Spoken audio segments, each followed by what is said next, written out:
Conversations around that, malware, as you have said, and those are some of the issues that we hope will be raised today. One of the people who has had to make that transition joins us this morning as we take on the papers today. Ikechukwu Amechi is editor of the Niche newspaper, which is an online platform. Thanks for joining us this morning. Thank you. It's World Press Freedom Day. First of all, let me ask you, analog to digital, what was the transition like for you? At a point, it became inevitable. Of course it became inevitable because when we started in 2014, it was print, full-blown print. Though we had the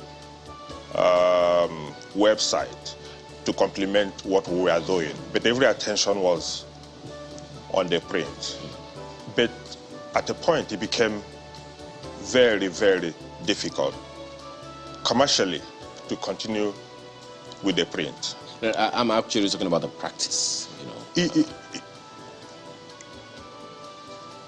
It was seamless because, like I said, when we started in 2014, we had both the website and the print. So, but for many people who are practitioners, what are some of the challenges we had to contend with? I'm looking at those who are veteran or vintage journalists who were used to the longhand writing and all those things, making that transition. How was it? You must go by what the time dictates. You know, in those days, in the newsroom, you do everything. You go there, get your story, now come back, you write longhand, then get it, and somebody types the thing in. Of course, when the computers came in, nobody was typing anybody's story again. You go there, you get your story, you go on the computer, you key your story in, and all that. So the transition has been gradual, but it was inevitable that we were going to get here at the end of the day. That's what the time dictates. Perhaps tomorrow, it could be some other thing, an advanced technology, but it is something that ought to happen at the time it happened. This is digital age, and you can't be in digital age and continue doing things the way it was. The way it was. Even though it came with job losses for typists. But it was also an opportunity for them to upskill, as it were, and get skills, digital skills, and of course be very competitive.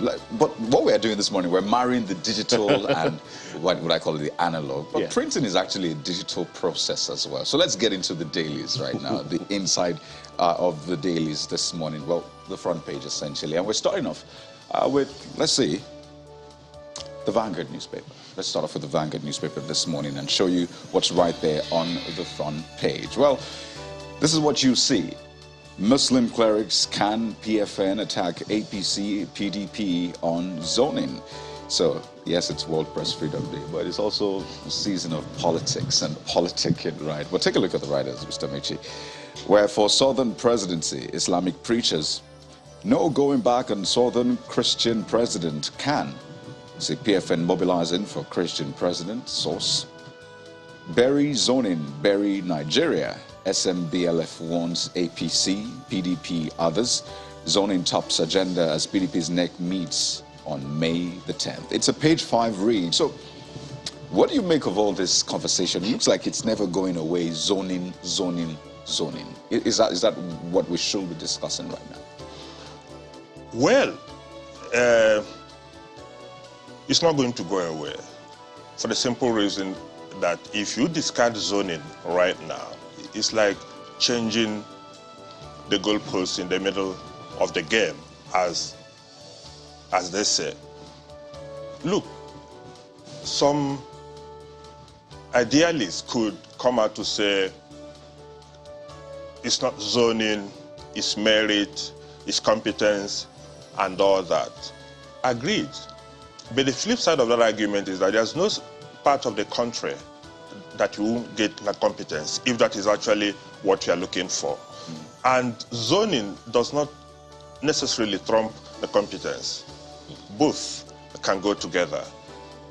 In a country with the sensitivities as we have in Nigeria, you can't afford not to pander to the issues of zoning, because that is what equity, that is what fairness, that is what justice demands. If we have an 8-year presidency of President Muhammadu Buhari, who is a northerner from the northwest, by the time he goes out of office on May 29th, 2023, that will be 8 straight years of a president from the north. Equity, fairness, and justice demands that the other side of the divide, which is the south, should be able to produce the president. I'm a little uncomfortable with the religious undertone of it must be a Christian, it must be this. But, you know, do the people really, let me see how to couch it, because we have a lot of dailies to actually look through, but is this what matters to the people? Clearly, this is something we have done time and again, try to zone. And you've mentioned that we've had presidents from, you know, this region, that region, so it's fair to have it in this region. But has it really worked for us? Has it brought us the best when we have to restrict the conversation to, okay, it has to be someone from the side? What has it earned us as a nation? What it has earned us as a nation is that it brings in inclusiveness. Like I said earlier, we are at a very delicate stage. Nigeria is not a nation state. This is a country, an amalgam of different nations. If we must come together and forge ahead as a nation, there are certain things you must bring into bear on what we are doing. You are not United States of America, where it doesn't matter which state the president comes from. In Nigeria, those things are there. Inclusiveness is the word. Equity, fairness, and justice. You must make everybody to feel that he belongs by bringing them to the table. And the only way you can bring people to the table is to ensure that they are not excluded. Okay, there are other stories on the front page. There's this one, Buhari to security chiefs. It's your duty to find terrorists and eliminate them.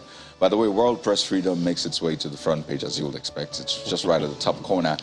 Editors say media freedom under attack in Nigeria.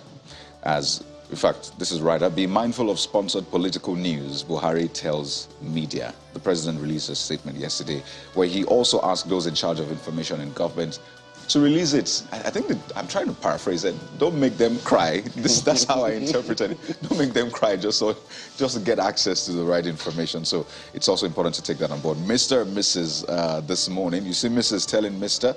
Few men wash their socks. She's talking to herself. Oh, I see. She is. Yeah. Okay. All right. It seems you visited Mr. and Mrs. house this morning. Yeah, look at them. So take a look at what Mrs. is saying. Few men wash their socks and handkerchiefs. They just use and dispose. That's how they would have treated women if God did not order them to get married. Wicked souls, filthy things. Apparently, Mr. is listening from somewhere in the house, and he says, Debbie, take it easy, will you? At least we obeyed God. So, Mr. 1, Mrs. Neil. Eh? Okay, one. Don't let them hear. All right. And there's sports on the back page, by the way. FIFA fines Nigeria 63.9 million naira. You remember that match and, you know, crowd disturbance and all of that. Some say it's a slap on the wrist, but that match actually took place in Abuja. So, Markwe, that's the Vanguard. What do you have for us? Okay, I'm looking at The Guardian for you, and they have this. Go after terrorists, eliminate them. Buhari orders security. Why we have been unable to rescue Abuja Kaduna train captives. President breaks silence. That's also on the front page. Says he's having sleepless nights over Nigeria's insecurity. Excuse me. Fish out soldiers working for terrorists. CDS charges commanders. Service chiefs celebrate Eid al-Fitr with the troops in Borno. Buhari, Erdogan exchange Eid greetings. That story is also on the front page of the paper. Go after terrorists, eliminate them. Buhari orders security. I have a number of other stories. Let me quickly go through them, and then I'll come and ask Mr. Ikechukwu a question. Salah, pray for yourselves, not leaders who won't stop killings. Sheikh Husani warns. That's page 3 read. I have no preferred presidential candidate yet for 2023 election, says Ladoja. Break Salah in a, beg your pardon, Blick. Yeah, Blick Salah in Ebutemeta as 10 die, 24 rescued in collapsed building. And look at this one. Ondo PDP alleges plan to deduct workers' salaries for Amotekun. That story is also on page 5 of the paper. There are a number of stories at the bottom. The pictures too, worth 1,000 words each at least. Again, Abe defies Amich's consensus, buys Guber forms. Page 7 is where it is. But yesterday, the president, between Sunday night and Monday morning, the president did release a statement greeting Nigerians on the Eid, and also, tweeting the message for the very first time. Part of it was that we're making headway with insecurity and that it will soon be a thing of the past. This is also, we'll see him following suit, go after terrorists, eliminate them, Buhari orders security. This is not the first time the president has given those orders. Why do you think that, I don't know, we're making progress on the one hand, on the other hand, this order is still coming. So how do we I think the word for me is how do we decipher or how do we decode the message? Is there anything in between the lines that we're not quite getting? Well, on this issue of insecurity, of course, if the president tells the security people to go after the terrorists, this is not the first time he's going to say it. I'm afraid he will say it again tomorrow.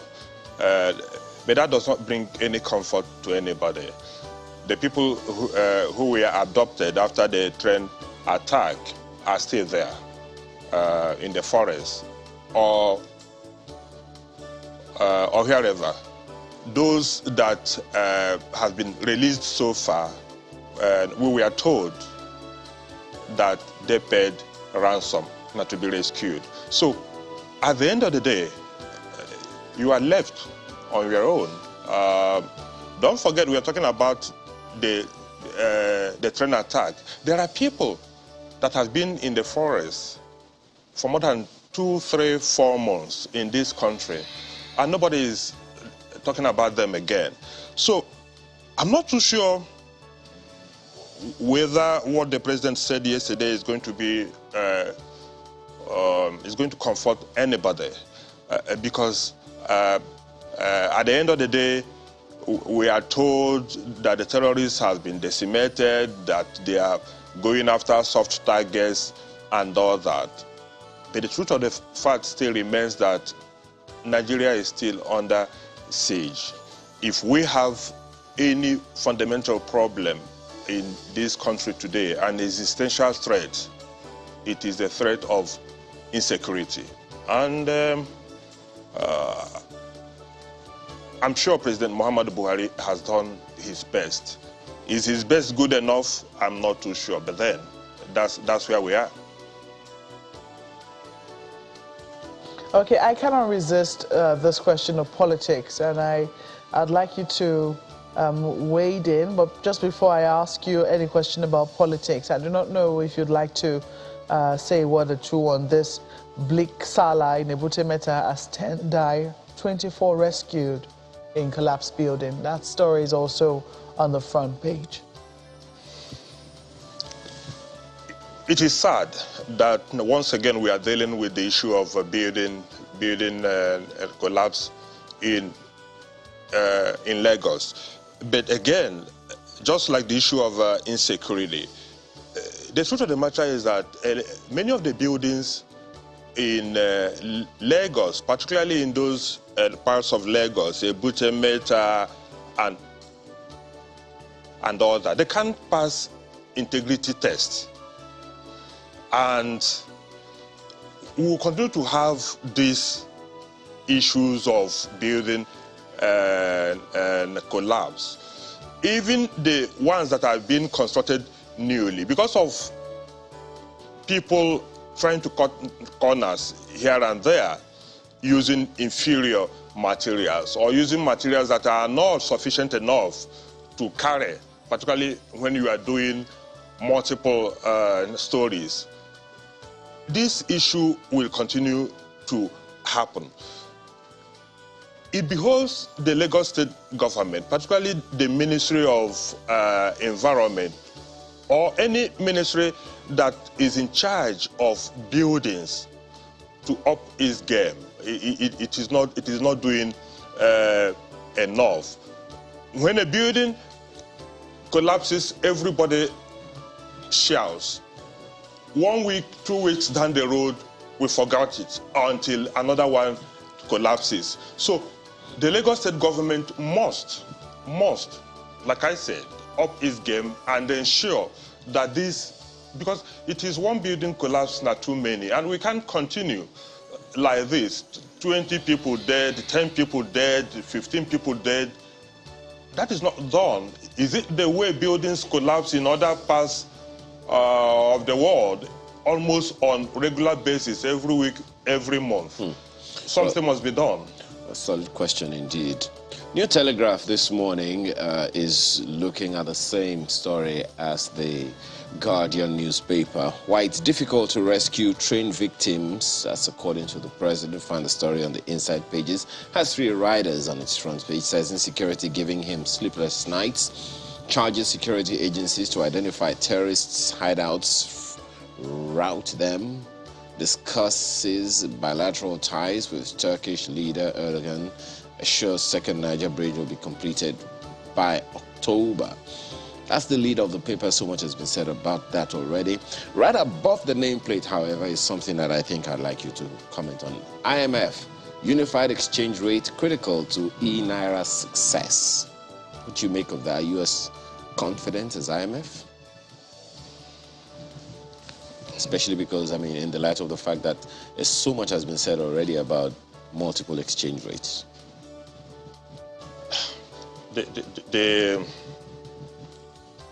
Again, unified exchange rate, because what multiple exchange rate does, it plays into the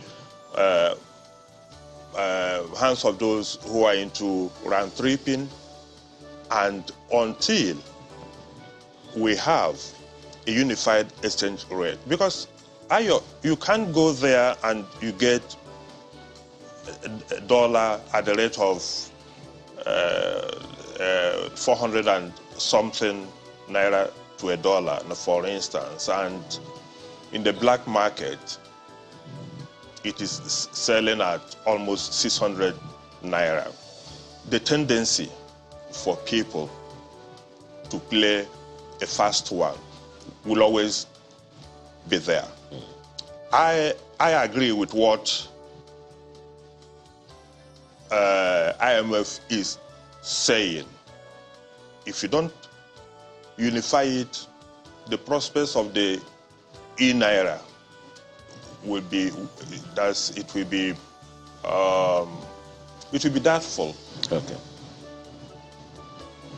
Well, there are lots of dailies really to look at this morning. Daily Dependent with that, what I call a disclaimer from the presidency saying Buhari not part of plot to draft Jonathan into presidency, as well as a lot of other stories. But clearly, quarter to 2023, still a lot we'll be talking about in the coming days. But I'd like to thank you so much for your time on the program this morning. Mr. Ikechukwu Emechi's editor, Danish, joins us live in our Lagos studio. Thank you for your time. Thank you. My pleasure, Kayode. Thanks. Well, let's take a break now, and when we return, we'll start off with something that has sort of bedeviled governance in Nigeria. The president talked about it, but what should we be doing about it? Stay with us.